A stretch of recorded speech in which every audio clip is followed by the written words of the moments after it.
All right, welcome to the old-time radio Superman show. This is your host, Adam Graham, coming to you once again from Boise, Idaho.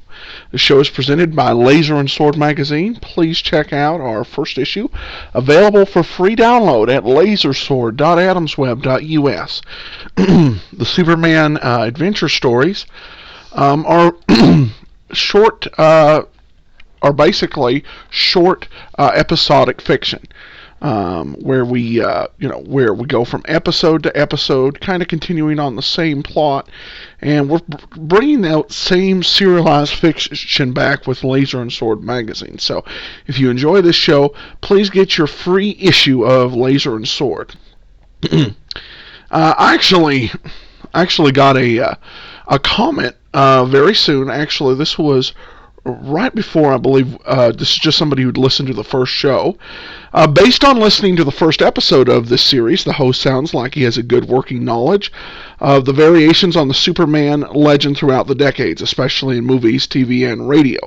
The show itself is written for a third grade level listener, but entertaining nonetheless. And that's definitely true. This is not one thing you'll notice here. As opposed to the Dragnet podcast that I also do, this one has got a rating, appropriate for all ages. The Dragnet ones I put parental control rating on just because there are some things that parents may not want younger kids to hear about, various crimes. As we get into the show, there's one thing that occurred to me at the end of yesterday's episode I didn't mention, or I should say last Wednesday's.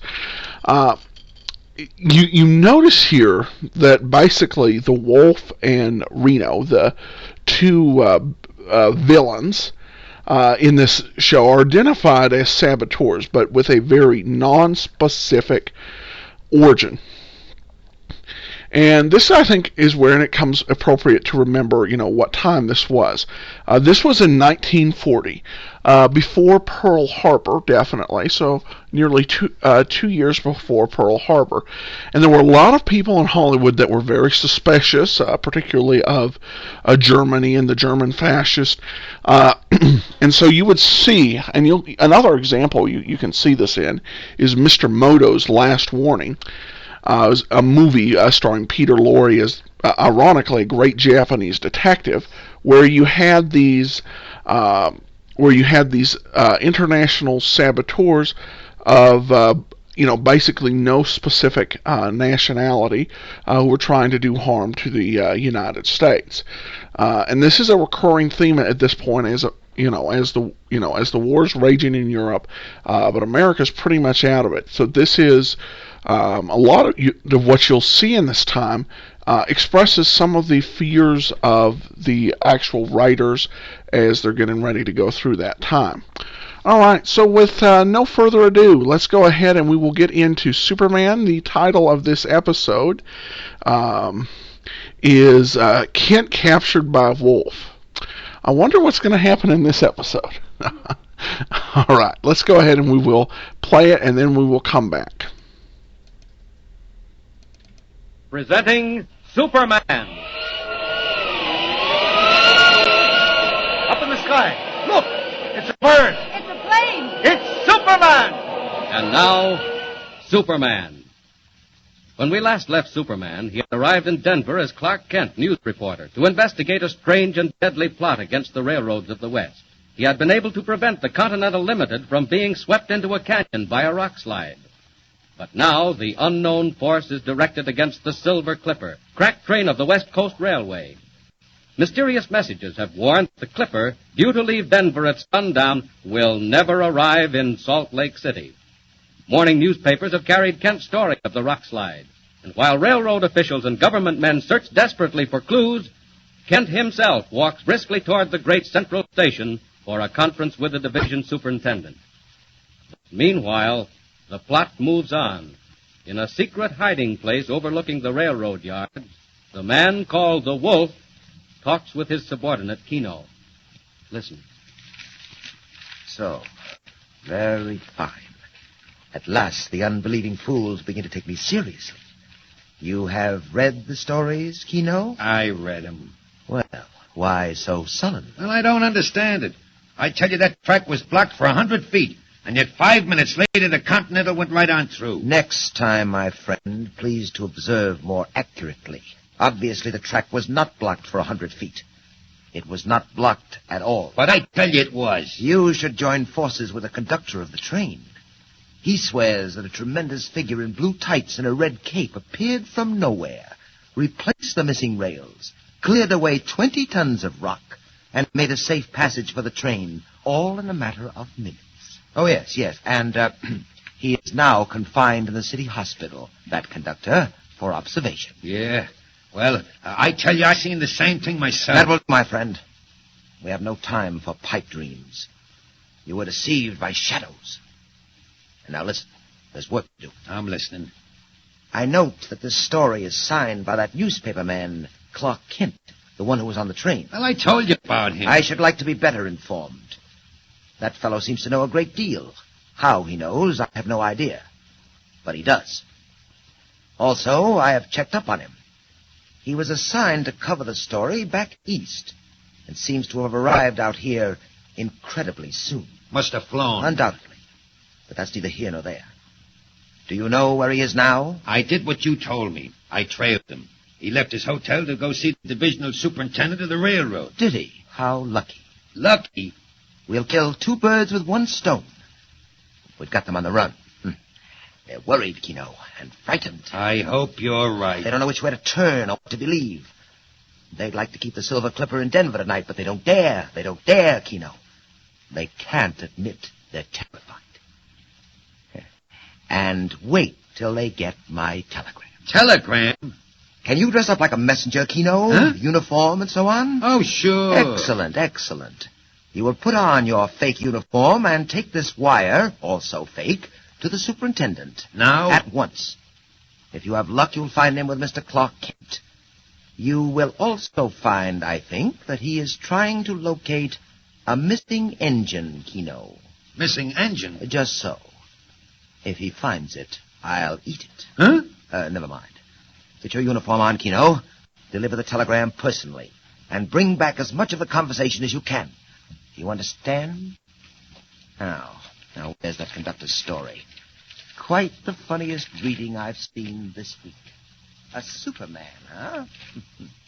Appearing out of the night. Where? Hello? Yes, this is the superintendent speaking. What? Well, trace it again. Trace it from both ends of the line. Ah, nuts. Don't tell me you can't find it. Do you think a locomotive and tender could vanish into thin air? Check every station master and call me back.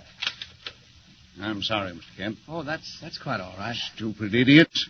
Look here, we sent a spare engine and tender down the line last night, and now they can't tell me where it is. What? On the main line? Certainly. Never mind. Let's get back to this business, the Continental. Any more news of that conductor? No, not so far. Poor fellow's out of his mind.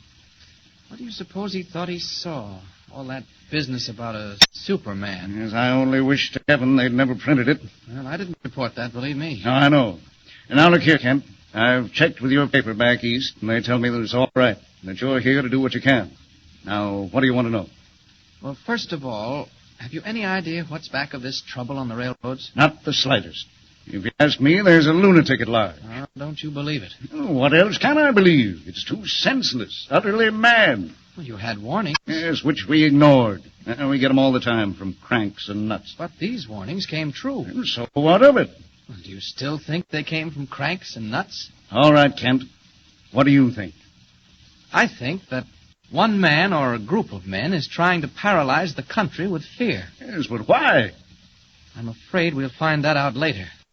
Unless we can stop them. Good Lord, we've got to stop them. This can't go on, Kent. Well, we'll do what we can. What do you suggest? I suggest that you don't let the Silver Clipper leave Denver tonight. Oh, Kent, she's got to leave. Can you imagine what the reaction would be if she didn't? You're taking a chance. I can't help that. She's got to go. Well, then we must work fast. We only have until this evening. I have one more idea. Yes, what is it? Well, if you read my story carefully, you'll see that I imply I know more than I printed. Yes, I did notice that. Well, do you? Not yet, but I expect to. How? The people back of this, particularly the man called the Wolfe, will want to know just what I do know and where I got it. Well? I propose to show myself around until he catches up with me. Will he? I think so. I was shadowed this morning on my way here. Good Lord. You were? So I think he and his friends are just waiting their chance.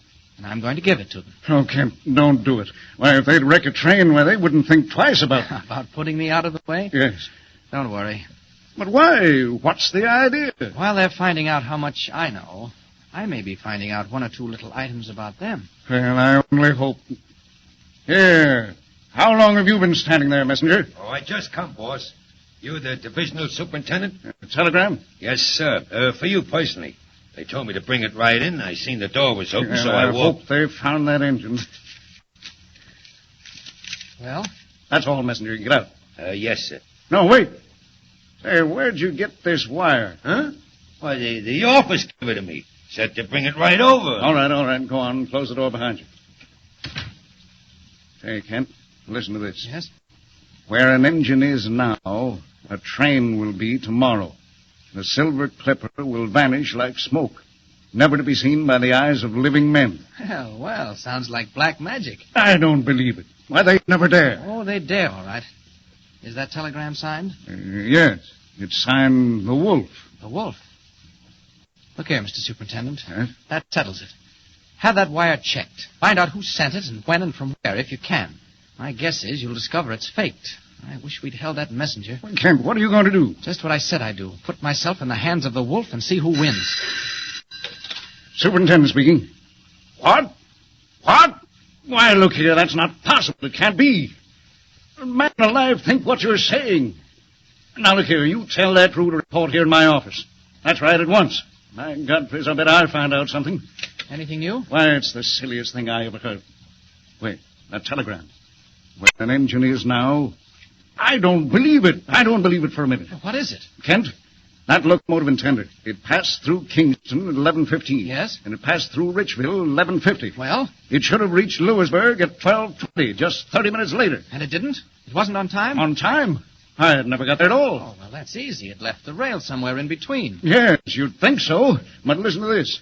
A crew left Richville and a crew left Lewisburg. They met somewhere in between, just now, in broad daylight.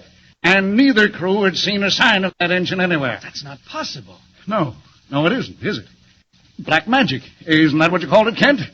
I think I'm going mad like that conductor. Well, what are you going to do? Do? I'm going out to hunt wolves. Anybody looking? No. Quick. Out of these clothes. Now, that window.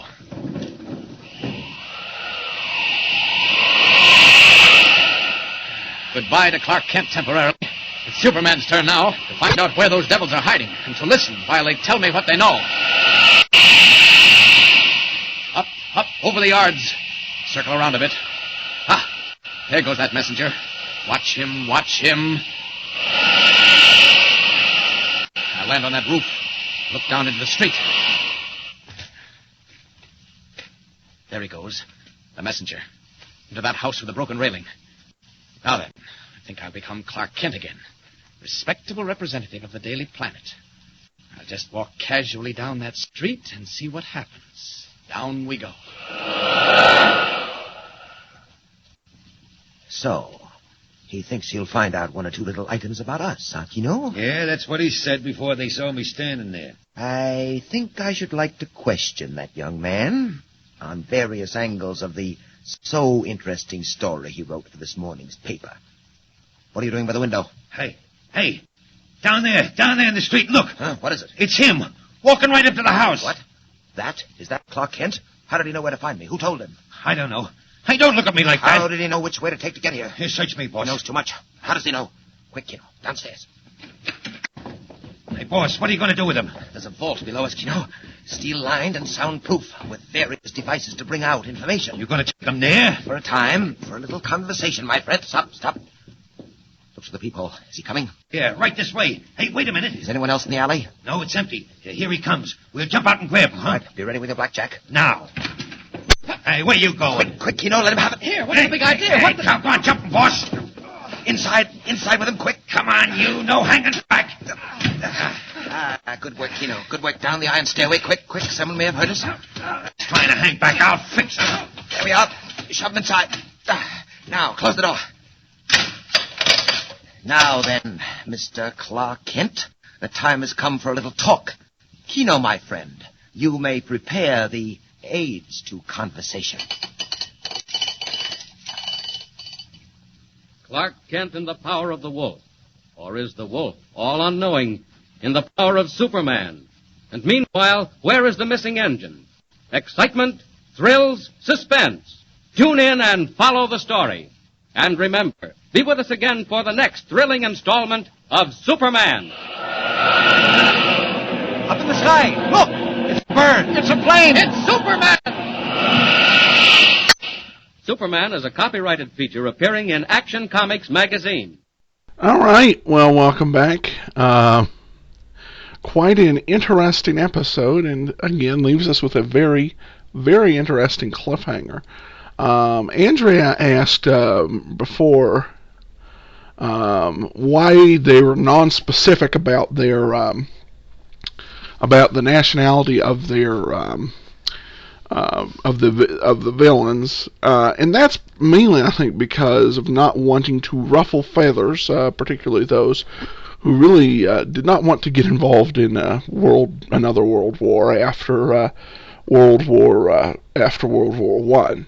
So that's the reason for that. All right. Well, thank you so much. If you've got any questions, comments, email us, adam@adamsweb.us. Visit the show site. We'll have show notes there, as well as the magazine, Laser and Sword. So lasersword.adamsweb.us. We will be back Wednesday, 7:30 p.m. Eastern Time, 5:30 p.m. Mountain, for another edition here of the Old Time Superman Show. I thank everybody so much for listening. This is Adam Graham, signing off. Ladies and gentlemen, the story you are about to hear is true. Only the names have been changed to protect the innocent. Enjoy old-time radio like it was the first time. Listen to Dragnet radio episodes in their original airing order. You can download a new episode of the old-time Dragnet show with me, Adam Graham, right to your iPod every Saturday night. Go to TalkShoe.com and type in TalkCast ID 18797.